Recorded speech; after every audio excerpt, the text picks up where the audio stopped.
Hello students, welcome back to our YouTube channel that is PSC for CBSE. My name is Adil Ahmad और आज की इस video में हम जो पढ़ने वाले हैं वो हम पढ़ेंगे बोर एटॉमिक मॉडल के बारे में, यानी कि नील्स बोर ने जो एटम के स्ट्रक्चर के बारे में जो मॉडल दिया था उसके बारे में आज हम पढ़ने वाले हैं। इससे पहले की वीडियो में हमने पढ़ा था इलेक्ट्रॉन क्या होते हैं, प्रोटॉन क्या होते हैं और न्यूट्रॉन क्या होते हैं, वो हमने पढ़ा था। ठीक, उसके बाद हमने एक और वीडियो बनाई थी जिसके अंदर हमने पढ़ा था कि जो रदरफोर्ड का एटॉमिक मॉडल के बारे में पढ़ा था और जी आपका जे थॉमसन्स एटॉमिक मॉडल के बारे में इससे पहले के वीडियो में हम पढ़ चुके हैं। आज जो हम पढ़ेंगे Bohr's model of an atom के बारे में पढ़ेंगे। ठीक, उन्होंने नील्स बोर जो थे एक साइंटिस्ट थे जिन्होंने एटम के स्ट्रक्चर के रिगार्डिंग दो पोस्टुलेट दिए थे जिसको क्या कहा जाता है, बोर्स पोस्टुलेट इनको कहा जाता है। यानी कि नील्स बोर ने कुछ अवधारणाएं दी थी परमाणु की संरचना के बारे में। ठीक, वही आज की इस वीडियो में हम पढ़ने वाले हैं। लेकिन इससे पहले लास्ट वीडियो का कवर कर रहे थे, जैसे कि जो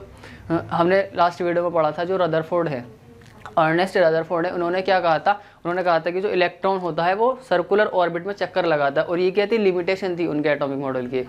क्या थी, ये एक लिमिटेशन थी कि अगर कोई इलेक्ट्रॉन एक सर्कुलर ऑर्बिट में चक्कर लगाएगा तो क्या होगा, वो एक्सीलरेशन करेगा, और अगर वो एक्सीलरेशन करता है तो क्या करेगा, वो एनर्जी को लूज़ करता है। और अगर कोई मूविंग पार्टिकल अपनी एनर्जी को लूज़ करता है तो क्या होगा, फाइनली वो गिर जाएगा न्यूक्लियस पर। और अगर न्यूक्लियस पर गिरता है तो क्या होगा, जो एटम है वो हाईली अनस्टेबल हो जाएगा, जो कि पॉसिबल नहीं है। इस वजह से तो इनकी ये वाली बात जो गलत साबित हुई थी कि जो इलेक्ट्रॉन होता है वो एक सर्कुलर ऑर्बिट में चक्कर लगाता है, ये बात गलत साबित हुई थी। इसी बात को ठीक करने के लिए नील्स बोर ने एक एटम का स्ट्रक्चर दिया था, मॉडल दिया था, कुछ पोस्टुलेट कहे थे जो कि कहते कि जो इलेक्ट्रॉन चक्कर तो लगाता है, इलेक्ट्रॉन न्यूक्लियस के चारों तरफ चक्कर तो लगाता है, लेकिन वो एक किस में लगाता है, सर्टेन ऑर्बिट्स में लगाता है, कुछ स्पेशल ऑर्बिट्स में चक्कर लगाता है जिनको हम क्या कहते हैं, डिस्क्रीट ऑर्बिट कहते हैं, यानी कि विविक्त कक्षा कहते हैं। इलेक्ट्रॉन की विविक्त कक्षा उन्हें को हम कहते हैं। इलेक्ट्रॉन केवल कुछ निश्चित कक्षाओं में ही चक्कर लगा सकते हैं जिन्हें इलेक्ट्रॉन की विविक्त कक्षा कहते हैं। यानी कि जो इलेक्ट्रॉन होता है वो कुछ स्पेशल ऑर्बिट्स में या फिर कुछ सर्टेन ऑर्बिट्स में ही रिवॉल्व करते हैं, जिनको हम क्या कहते हैं, डिस्क्रीट ऑर्बिट, यानी कि विविक्त कक्षा हम उनको कहते हैं। और जब इलेक्ट्रॉन इन डिस्क्रीट ऑर्बिट्स में चक्कर लगाता है, वाइल रिवॉल्विंग इन डिस्क्रीट ऑर्बिट्स, इलेक्ट्रॉन अपनी एनर्जी को लूज नहीं करता। जब इन विविक्त कक्षाओं में इलेक्ट्रॉन चक्कर लगाता है तब वो अपनी ऊर्जा का विकिरण नहीं करता। विकिरण का मतलब है ऊर्जा निकालना, ठीक है, तो अपनी एनर्जी को लूज नहीं करता, अपनी ऊर्जा को नहीं निकालता। जब इलेक्ट्रॉन इस विविक्त कक्षा में चक्कर लगाते हैं तो उनकी ऊर्जा का विकिरण नहीं होता, यानी कि वो अपनी एनर्जी को लूज नहीं करते। जब वो इलेक्ट्रॉन के अंदर मतलब उस डिस्क्रीट ऑर्बिट में चक्कर लगाते हैं तो क्या होता है, वो सेम एनर्जी के साथ चक्कर लगाते रहते हैं, उनकी एनर्जी कम या ज़्यादा नहीं होती। ठीक है, और इन्हीं ऑर्बिट्स को, जिन ऑर्बिट्स के अंदर इलेक्ट्रॉन चक्कर लगाता है उनको क्या कहते हैं, उनको हम शेल्स भी कह देते हैं या फिर एनर्जी लेवल्स भी उनको हम कहते हैं। इन कक्षाओं या कोशों को ऊर्जा स्तर भी कहते हैं। क्या कहते हैं, ऊर्जा स्तर भी कहते हैं। ठीक है, जैसे कि देख रहे होंगे यहाँ पे स्ट्रक्चर है, जो ये जो बीच में जो बिंदु है ये है न्यूक्लियस। ये क्या है, न्यूक्लियस है।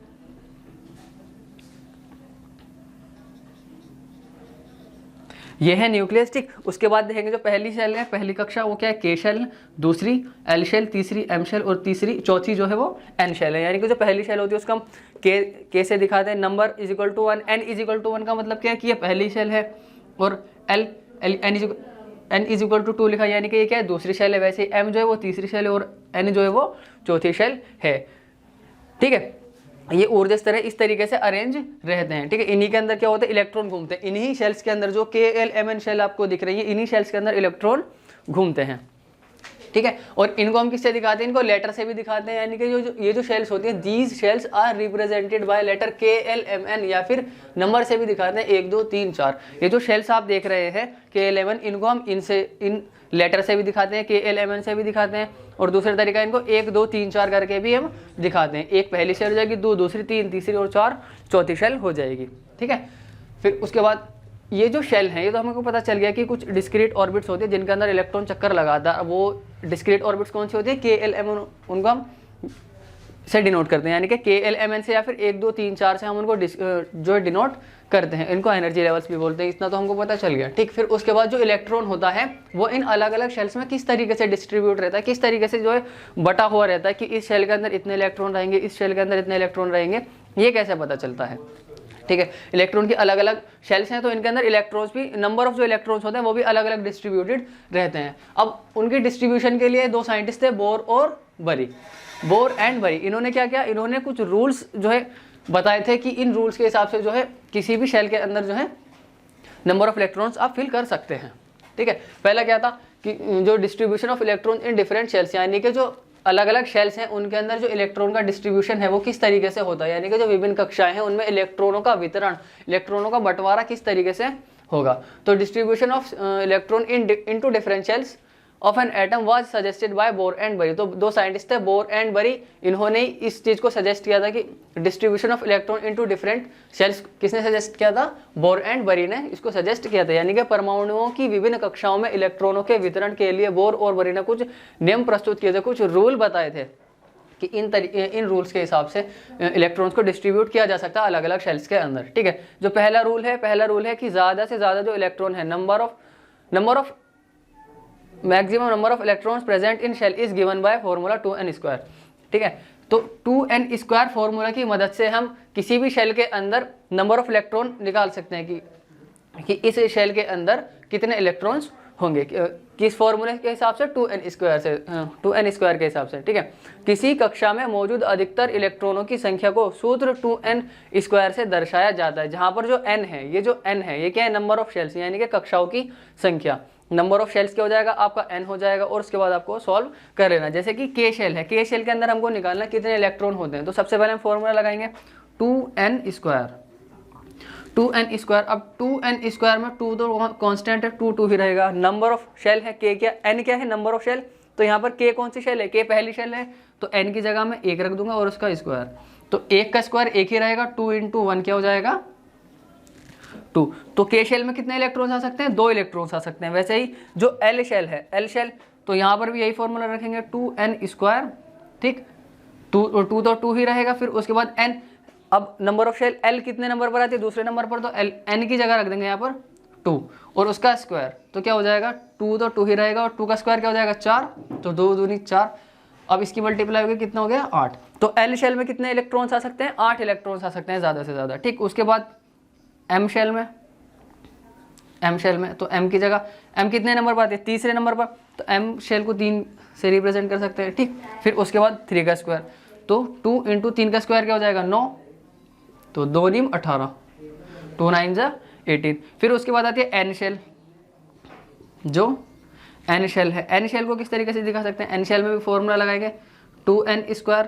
अब जो n शेल है, n कौन सी शेल है, 4 चौथी, तो इसकी जगह 4 लिख देंगे n की जगह।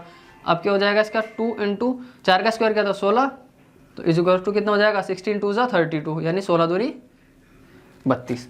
ठीक है, तो अब आप देखेंगे जो n शेल है, n शेल के अंदर ज़्यादा से ज़्यादा कितने इलेक्ट्रॉन आ सकते हैं 32, m के अंदर रूल के हिसाब से 18 आ सकते हैं, l के अंदर 8 आ सकते हैं, और k के अंदर 2 इलेक्ट्रॉन्स आ सकते हैं। ठीक, ये था पहला नियम कि हम किसी भी शेल के अंदर कितने इलेक्ट्रॉन्स प्रेजेंट हो सकते हैं, कितने इलेक्ट्रॉन्स आ सकते हैं, वो किसके हिसाब से बताएंगे, हम फॉर्मूला 2n² के हिसाब से बताएंगे, जिसके अंदर n क्या है, n नंबर ऑफ शेल है, कक्षाओं की संख्या है। ठीक है, फिर उसके बाद आता है हमारा दूसरा जो रूल था वो ये था कि maximum number of electrons that can be accommodated in the outermost shell is 8। ठीक है, जो किसी भी शेल के अंदर जो सबसे बाहरी शेल होगी, जो सबसे आउटर मोस्ट शेल होगी, उसके अंदर ज़्यादा से ज़्यादा कितने इलेक्ट्रॉन्स आ सकते हैं, ज़्यादा से ज़्यादा 8 इलेक्ट्रॉन्स उसके अंदर आ सकते हैं, दूसरा नियम था। ठीक है, जैसे कि यहाँ पर जा रहे थे 8, 18, 32 हो रहे थे, तो ज़्यादा से ज़्यादा कितने इलेक्ट्रॉन्स आ सकते हैं, 8 इलेक्ट्रॉन्स ज़्यादा से ज़्यादा आ सकते हैं। सबसे बाहरी कोश में इलेक्ट्रॉनों की संख्या क्या हो सकती है, 8 हो सकती है, 8 से ज़्यादा नहीं होगी। अगर एक शेल में 8 इलेक्ट्रॉन फिल हो गए तो फिर उसके बाद अगली शेल में इलेक्ट्रॉन को डिस्ट्रीब्यूट किया जाएगा। ठीक है, फिर उसके बाद the shells are filled in a step wise manner, यानी कि क्या होगा, कक्षाओं को कक्षाएं क्रमानुसार भरती हैं, यानी कि जो शेल्स होती है वो स्टेप वाइज मैनर में भरती हैं। जैसे कि अगर के शेल है, के शेल के अंदर अगर 2 इलेक्ट्रॉन फिल हो गए, के शेल के अंदर अगर 2 इलेक्ट्रॉन फिल हो गए तभी आप एल शेल में इलेक्ट्रॉन फिल करेंगे, अदरवाइज नहीं फिल करेंगे। मान लीजिए आपने के शेल में भी इलेक्ट्रॉन 2 फिल कर दिए, फिर उसके बाद एल शेल में 8 इलेक्ट्रॉन चाहिए, तो आपको एल शेल में 8 इलेक्ट्रॉन भरने पड़ेंगे, उसके बाद ही आप एम शेल में जा सकते हैं। ऐसा नहीं है कि आपने के शेल में 2 इलेक्ट्रॉन पूरे भर दिए, उसके बाद एल शेल में आपने 5 भर दिए, फिर उसके बाद लास्ट में आप एम शेल पर चले जाएंगे, ऐसा नहीं होगा, ये गलत हो जाएगा। ठीक है, जितने ज़्यादा से ज़्यादा आ सकते हैं, आउटर मोस्ट शेल में कितने आ सकते हैं, 8 आ सकते हैं ना, तो उनको स्टेप वाइज तरीके से इनको फिल किया जाएगा। जैसे कि जो के शेल है, के शेल के अंदर ज़्यादा से ज़्यादा कितने इलेक्ट्रॉन आ सकते हैं, 2। तो अगर आपको एल शेल पर जाना है तो पहले आपको के शेल के अंदर 2 इलेक्ट्रॉन फिल करने होंगे, उसी के बाद आप एल शेल पर जा सकते हैं। फिर उसके बाद एल शेल में कितने इलेक्ट्रॉन्स आ सकते हैं, ज़्यादा से ज़्यादा 8 इलेक्ट्रॉन्स आ सकते हैं। उसके बाद भी अगर इलेक्ट्रॉन्स बच रहे हैं तो किस शेल में आएंगे, एम शेल में आएंगे। ठीक है, इस तरीके से डिस्ट्रीब्यूशन होगा। पहले जो आपको अपनी पहली शेल फिलअप करनी होगी, उसके बाद ही अगली शेल में आप एंटर कर सकते हैं या अगली शेल में इलेक्ट्रॉन को डिस्ट्रीब्यूट कर सकते हैं। ये था रूल। ठीक है, अब देखते हैं कि जो इलेक्ट्रॉन है, इलेक्ट्रॉन की जो स्ट्रक्चर है, एलिमेंट का जो इलेक्ट्रॉनिक स्ट्रक्चर है वो किस तरीके से ड्रॉ किया जाता है। इन्हीं रूल्स के हिसाब से हम जो अपने इलेक्ट्रॉन के स्ट्रक्चर को ड्रॉ करेंगे। ठीक है गाइस, तो अब हम देखते हैं एटॉमिक स्ट्रक्चर के बारे में। जो एलिमेंट्स का जो एटॉमिक स्ट्रक्चर है वो किस तरीके से हम ड्रॉ कर सकते हैं, वो अब हम सीखेंगे। ठीक है, तो सबसे पहले देखते हैं, हमारे पास कुछ एलिमेंट्स लिखे हुए हैं, जैसे कि हाइड्रोजन है, helium, lithium, beryllium, boron, carbon, nitrogen, oxygen, fluorine, neon, sodium, magnesium, aluminium, silicon, phosphorus, sulphur, chlorine और आर्गन। ये 18 एलिमेंट्स ये लिखे हुए हैं। ठीक है, ये आपके एनसीईआरटी में भी लिखे हुए हैं। ठीक, इनका जो एटॉमिक स्ट्रक्चर है वो किस तरीके से हम डिनोट करते हैं। तो सबसे पहले हमें पता होना चाहिए एलिमेंट क्या एलिमेंट है हमारे पास, हाइड्रोजन। अब इसका हमें पता होना चाहिए एटॉमिक नंबर कितना है। ठीक है, अब हाइड्रोजन का एटॉमिक नंबर होता है 1। ठीक, जितना इसका एटॉमिक नंबर है उतने इसके अंदर क्या होंगे, इलेक्ट्रॉन होंगे। ठीक है, तो हाइड्रोजन का एटॉमिक नंबर 1 है तो इसके अंदर इलेक्ट्रॉन भी कितने होंगे, 1 ही होंगे। तो अब इसका स्ट्रक्चर किस तरीके से हो सकता है, तो सबसे पहले क्या करेंगे, एक न्यूक्लियस बनाएंगे, एक बिंदु बना दो, क्या हो जाएगा न्यूक्लियस, उसके बीच उसके बाद एक सर्कल बनाओ इस तरीके से। ठीक है, अब यहाँ पर कितने इलेक्ट्रॉन है, 1 एटॉमिक नंबर है तो इसमें इलेक्ट्रॉन भी कितने होंगे, 1 ही इलेक्ट्रॉन होंगे। तो अब इलेक्ट्रॉन को इस तरीके से दिखा सकते हैं, 1 इलेक्ट्रॉन है यहाँ पर हमने दिखा दिया। ठीक, ये के शेल थी, इसके अंदर हमने 1 इलेक्ट्रॉन दिखा दिया। ठीक है, अब उसके बाद अगला आता है हीलियम। हीलियम को किस तरीके से दिखाएंगे, हीलियम आता है दूसरे नंबर पर, यानी कि जो हीलियम का एटॉमिक नंबर है वो क्या है, 2 है। तो हीलियम का एटॉमिक नंबर 2 है तो हीलियम के पास इलेक्ट्रॉन भी कितने होंगे, 2 ही होंगे। ठीक है, तो हीलियम को किस तरीके से ड्रॉ करेंगे हम, ये सब बनाया न्यूक्लियस, फिर उसके बाद ये एक शेल बनाई, उसके बाद 2 इलेक्ट्रॉन यहाँ पर हमने दिखा दिया। ठीक है, ये क्या हो जाएगी हमारे पास, हीलियम का स्ट्रक्चर हो जाएगा। ठीक है, उसके बाद अगला आता है लिथियम। लिथियम का किस तरीके से बना सकते हैं, इसके बाद इसका एटॉमिक नंबर कितना होता है, 3, तो इसके पास इलेक्ट्रॉन भी कितने होंगे, 3 ही होंगे। तो लिथियम के पास इलेक्ट्रॉन 3 है, तो इसको किस तरीके से ड्रॉ करेंगे, सबसे पहले एक न्यूक्लियस, फिर उसके बाद एक शेल बनाई, 2 इलेक्ट्रॉन दिखाए। ठीक है, ये पहली शेल है के शेल, याद करो के शेल में कितने इलेक्ट्रॉन आते हैं, 2, तो 2 फिलअप कर दिया। अब उसके बाद अगली शेल बनाएंगे, अब इसके अंदर 3 इलेक्ट्रॉन नहीं आ सकते। अब तीसरा इलेक्ट्रॉन जो है वो कहाँ पर दिखाया जाएगा, अगली शेल में। ठीक है, इस शेल में इस तरीके से यहाँ पर एक बिंदु बना दिया मैंने, ये आ गया तीसरा इलेक्ट्रॉन आ गया। ठीक है, फिर उसके बाद आता है हमारे पास अगला क्या है, बेरिलियम। बेरिलियम कितने नंबर पर आता है, 4 नंबर पर आता है। तो बेरिलियम के पास इलेक्ट्रॉन भी कितने होंगे, 4 ही इलेक्ट्रॉन होंगे। तो इसी तरीके से बेरिलियम को भी ड्रॉ कर देंगे। ठीक है, ये बनाया हमने न्यूक्लियस, और उसके बाद एक शेल बनाएंगे के शेल। के शेल में कितने इलेक्ट्रॉन आते हैं, 2, तो उसके बाद 2 कर दिए। टोटल इलेक्ट्रॉन कितने थे, 4 इलेक्ट्रॉन थे, उनमें से हमने 2 दिखा दिए, बचे कितने, 2। तो अब बाकी के 2 अगली शेल में दिखाएंगे हम इस तरीके से, यहाँ पर हमने दिखा दिए। ठीक है, फिर उसके बाद अगला आता है बोरोन। बोरोन पे कितना एटॉमिक नंबर होता है, बोरोन का 5 एटॉमिक नंबर होता है। तो यानी कि इसके पास इलेक्ट्रॉन भी कितने होंगे, 5 ही इलेक्ट्रॉन होंगे इसके पास। तो इसको किस तरीके से डिनोट करेंगे, सबसे पहले बनाएंगे न्यूक्लियस, इसका बिंदु बना दिया। ठीक है, फिर उसके बाद एक शेल बना दी, उसमें 2 इलेक्ट्रॉन दिखा देंगे। अब कितने बचे, 5 में से 2 इलेक्ट्रॉन चले गए, 3 बचे। तो 3 इलेक्ट्रॉन को अगली शेल में दिखाएंगे, क्योंकि के शेल में ज़्यादा से ज़्यादा कितने इलेक्ट्रॉन आ सकते हैं, 2। अगली शेल में बनाएंगे बाकी के बचे हुए इलेक्ट्रॉन, ये मैंने दिखा दिया। ठीक है, ये हो जाएंगे एल शेल में, K shell, L shell. L shell में कितने इलेक्ट्रॉन आ गए, 3 आ गए। उसके बाद आता हमारा कार्बन। कार्बन कितने नंबर पर है, 6 नंबर पर। तो कार्बन के पास इलेक्ट्रॉन भी कितने होंगे, नंबर ऑफ इलेक्ट्रॉन भी इसके पास 6 ही होंगे। इसका स्ट्रक्चर इस तरीके से बन जाएगा, सबसे पहले दिखाएंगे न्यूक्लियस, उसके बाद आएगा शेल बनाएंगे, उसमें 2 इलेक्ट्रॉन दिखा देंगे इस तरीके से। पहली शेल में तो 2 इलेक्ट्रॉन आते हैं, तो 2 इलेक्ट्रॉन दिखा दिए। ठीक है, फिर उसके बाद एक और शेल बनाएंगे, अभी 4 इलेक्ट्रॉन और बाकी हैं, तो अगली शेल बनाएंगे, वो 4 इलेक्ट्रॉन इसमें फिलअप कर देंगे इस तरीके से। यहाँ पर ये 4 इलेक्ट्रॉन मैंने बना दिए।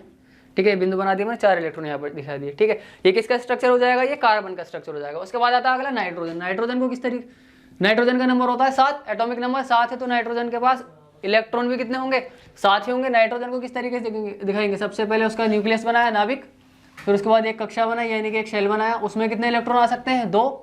तो 2 इलेक्ट्रॉन यहाँ पर दिखा दिया। ठीक है, टोटल इलेक्ट्रॉन जो नाइट्रोजन था उसके पास कितने थे, 7 थे।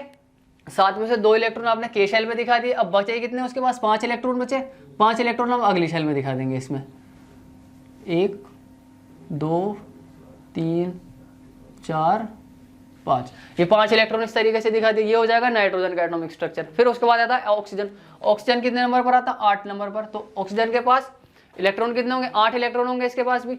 तो इसको किस तरीके से दिखाएंगे, सबसे पहले बनाएंगे न्यूक्लियस, फिर उसके बाद क्या बनाया, उसके बाद बनाया हमने एक शेल, उसके अंदर कितने इलेक्ट्रॉन आ सकते हैं, 2 इलेक्ट्रॉन। सबसे पहली शेल में 2 इलेक्ट्रॉन आते हैं, याद रखना। फिर उसके बाद अगली शेल बनाएंगे, बचे हुए इलेक्ट्रॉन अगली शेल में फिलअप करेंगे। अब 8 में से 2 इलेक्ट्रॉन पहली शेल में आ गए, अगली शेल में कितने आएंगे, बचे 6, तो 6 इलेक्ट्रॉन इसमें आ जाएंगे।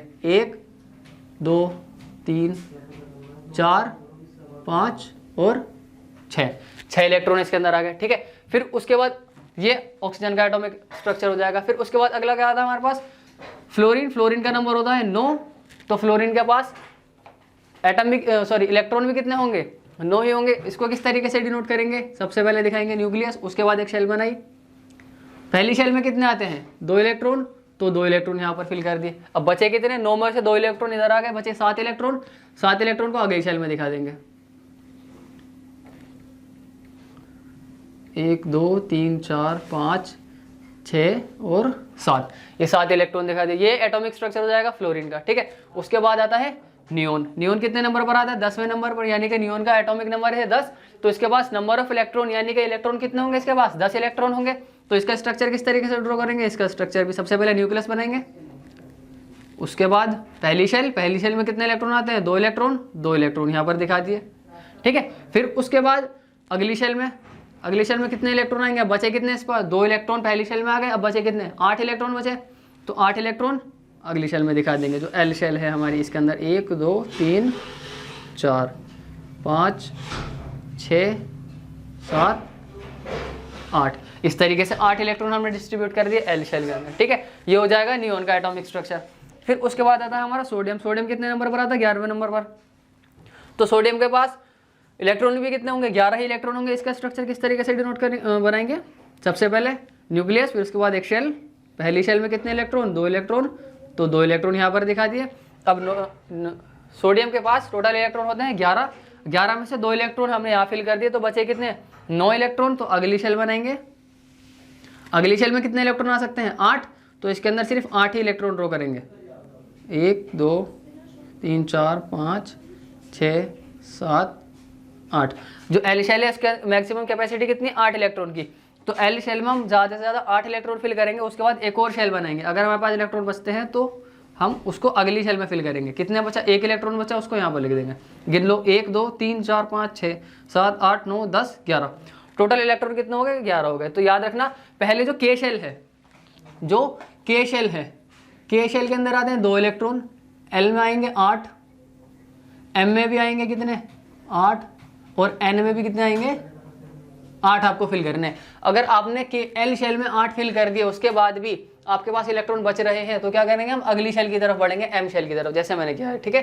के शेल में 2 आते हैं, मैंने 2 इलेक्ट्रॉन फिल कर दिए। उसके बाद एल शेल है, एल शेल में कितने इलेक्ट्रॉन आते हैं, 8 फिल कर दिए। फिर उसके बाद बच रहे थे एक इलेक्ट्रॉन बच रहा था, तो एम शेल बनाई, ये एम शेल बनाई, उसके बाद उसमें इलेक्ट्रॉन फिल किया है, ठीक है। इस तरीके से करना है। उसके बाद देखिए हम आते हैं मैग्नीशियम पर। मैग्नीशियम आता है 12वें नंबर पर। कितने नंबर पर आता है, 12वें नंबर पर। 12वें नंबर पर मैग्नीशियम आता है, यानी कि 12 इसके अंदर इलेक्ट्रॉन होते हैं। इसको किस तरीके से डिनोट करेंगे, सबसे पहले दिखाएंगे इसका न्यूक्लियस, फिर उसके बाद पहली शेल में कितने इलेक्ट्रॉन आएंगे, 2, तो यहाँ पर 2 इलेक्ट्रॉन दिखा दिए, ठीक है। फिर उसके बाद अगली शेल ड्रॉ करेंगे। अब इसके पास कितने इलेक्ट्रॉन बचे, 10 इलेक्ट्रॉन बचे, क्योंकि 2 इलेक्ट्रॉन तो यहाँ पर आ गए, 12 में से 2 चले गए, 10 बचे, तो 10 इलेक्ट्रॉन बचे। अब अगली शेल बनाएंगे, अगली शेल के अंदर कितने इलेक्ट्रॉन आ सकते हैं, 8 इलेक्ट्रॉन, तो यहाँ पर 8 इलेक्ट्रॉन दिखाएंगे। 1 2 3 4 5 6 7 8। अब कितने इलेक्ट्रॉन बचे, 2 इलेक्ट्रॉन आ गए, 8 इलेक्ट्रॉन आ गए, टोटल 10 इलेक्ट्रॉन आ गए। 12 में से 10 इलेक्ट्रॉन डिस्ट्रीब्यूट हो गए, बचे कितने, 2, तो 2 इलेक्ट्रॉन को हम अगली शेल बनाएंगे, उसके अंदर दिखाएंगे, ठीक है, पहली और दूसरी। ये हो गया आपका मैग्नीशियम का एटॉमिक स्ट्रक्चर, ठीक। फिर उसके बाद आता है एल्यूमिनियम। एल्यूमिनियम को किस तरीके से दिखाएंगे, एल्यूमिनियम का हमको पता होता है कितना नंबर है, 13 एटॉमिक नंबर है उसका। तो इसके पास इलेक्ट्रॉन कितने होंगे, 13 ही इसके पास इलेक्ट्रॉन होंगे। तो इसका स्ट्रक्चर किस तरीके से ड्रॉ करेंगे, सबसे पहले न्यूक्लियस, फिर उसके बाद पहली शेल में कितने इलेक्ट्रॉन आते हैं, 2, तो 2 इलेक्ट्रॉन फिल कर दिए।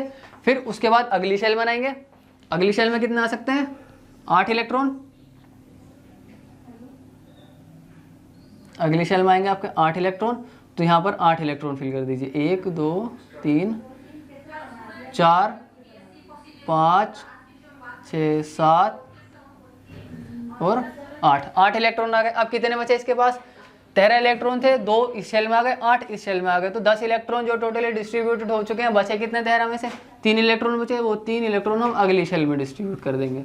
ये एक और शेल बनाई, इसके बाद हमने 1 2 और 3 इस तरीके से हमने दिखा दिया। ठीक है, ये हो जाएगा आपका किसका, एल्यूमिनियम का स्ट्रक्चर। ठीक है, उसके बाद सिलिकॉन का भी ऐसे होगा, सिलिकॉन का नंबर होता है 14 तो सिलिकॉन का आप बनाएंगे। ठीक है, फॉस्फोरस का होता है 15 तो फॉस्फोरस का आप बनाएंगे। ठीक है, सल्फर का देखिए, सल्फर का 16 नंबर है तो कितने इलेक्ट्रॉन होंगे इसके पास, 16 सल्फर के पास इलेक्ट्रॉन होंगे। ठीक है, क्लोरीन के पास कितने होंगे, 17 इलेक्ट्रॉन होंगे, क्योंकि 17वें नंबर पर आता है तो क्लोरीन के पास इलेक्ट्रॉन भी 17 होंगे। ठीक है, उसके बाद आर्गन जो आता है, आर्गन आता है 18वें नंबर पर, तो आर्गन के पास इलेक्ट्रॉन भी कितने होंगे, 18 होंगे। चलो आर्गन का मैं बना देता हूँ। देखिए सबसे बीच में आएगा न्यूक्लियस। ठीक, उसके बाद पहली शेल बनाई हमने, 2 इलेक्ट्रॉन उसमें देखा, फिर उसके बाद अगली शेल बनाएंगे, उसके अंदर 8 इलेक्ट्रॉन फिल करने हैं, 1 2 3 4 5 6 7 8 इस तरीके से 8 इलेक्ट्रॉन फिल कर दिए। अब कितने बचे, 2 इलेक्ट्रॉन यहाँ फिल हो गए, 8 इलेक्ट्रॉन यहाँ फिल हो गए, टोटल 10 इलेक्ट्रॉन जो है हमने डिस्ट्रीब्यूट कर दिए हैं। है हमारे पास 18, तो 10 बट गए, कितने बचे, 8 बचे। 8 इलेक्ट्रॉन अगली शेल में आएंगे, 8 इलेक्ट्रॉन अगली शेल में आएंगे, 1 2 3 4 5 6 7 और 8। ठीक है, इस तरीके से दिखाएंगे तो ये क्या हो जाएगा, आर्गन का स्ट्रक्चर हो जाएगा। आपको 4 एलिमेंट के स्ट्रक्चर आपको बनाने हैं। ठीक है, किसका, सिलिकॉन का बनाना है, फॉस्फोरस का बनाना है, सल्फर का बनाना है और क्लोरीन का, इसका आपको बनाना है। ये पेपर में बनाने के लिए आता है। ठीक है, तो इसके आपको क्या है, प्रैक्टिस करनी है। याद क्या रखना है, आपको याद रखना है कि जो के शेल है, के शेल के अंदर कितने इलेक्ट्रॉन आते हैं, 2 इलेक्ट्रॉन आते हैं। ठीक, एल शेल में कितने इलेक्ट्रॉन आते हैं, 8, एम शेल में कितने आते हैं, 8, और फिर एन शेल में कितने आएंगे, 8 इलेक्ट्रॉन आएंगे। ठीक है, उसके बाद इसकी अगर इलेक्ट्रॉनिक कन्फिगरेशन बताऊं तो इलेक्ट्रॉनिक कन्फिगरेशन कैसे हो जाएगी, वही कि सबसे पहले देख लो के शेल में, अगर मैं एल्यूमिनियम का ही बताऊं तो क्या होगा, के शेल में कितने इलेक्ट्रॉन आएंगे, के शेल में आ रहे हैं 2, सबसे पहले 2, फिर उसके बाद अगली शेल में कितने इलेक्ट्रॉन आ गए, 8, तो 8, फिर उसके बाद आउटर मोस्ट शेल में कितने इलेक्ट्रॉन आए, 3, तो 3 2 8 3, ये क्या हो जाएगा, इलेक्ट्रॉनिक कन्फिगरेशन हो जाएगा एल्यूमिनियम का। ठीक है, इन्हीं स्ट्रक्चर से आप इलेक्ट्रॉनिक कन्फिगरेशन भी निकाल सकते हैं। ठीक, वो हम इससे अगली वीडियो में पढ़ेंगे। ठीक है गाइस, तो आज की वीडियो में सिर्फ इतना ही रखते हैं, मिलते हैं आपसे अगली वीडियो में।